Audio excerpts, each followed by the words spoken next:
Good news po at bad news. Mas mura na ang karneng baboy at manok sa ilang pamilihan pero nagmahal naman ang gulay.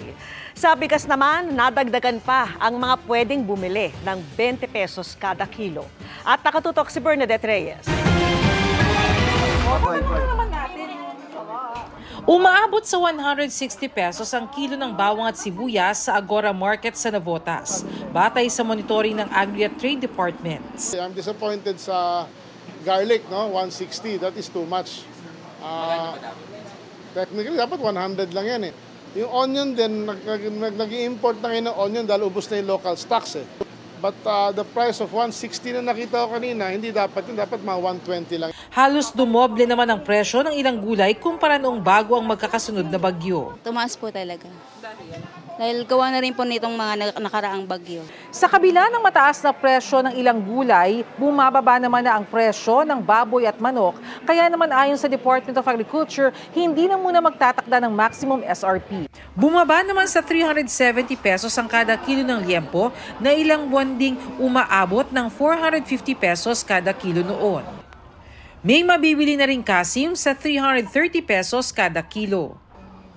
Maging ang kilo ng manok nagmura sa 165 pesos mula sa 220 pesos kamakailan.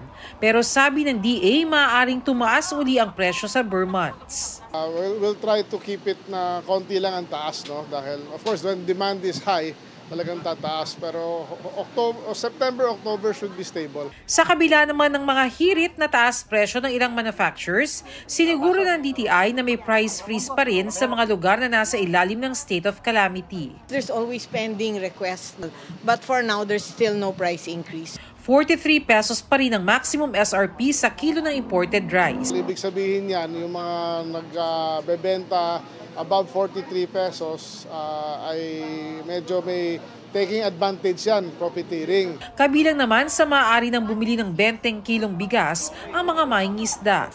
Minsan walang pambiling bigas, gano'n lang po. Gano'n lang po kami. Kaya lang nalaman po namin dito na meron po ditong bigas daw, 20 daw isang kilo, 10, 200. Kaya nakapila po kami dito. Laking bagay yung ma'am kasi talagang mura kasi siya.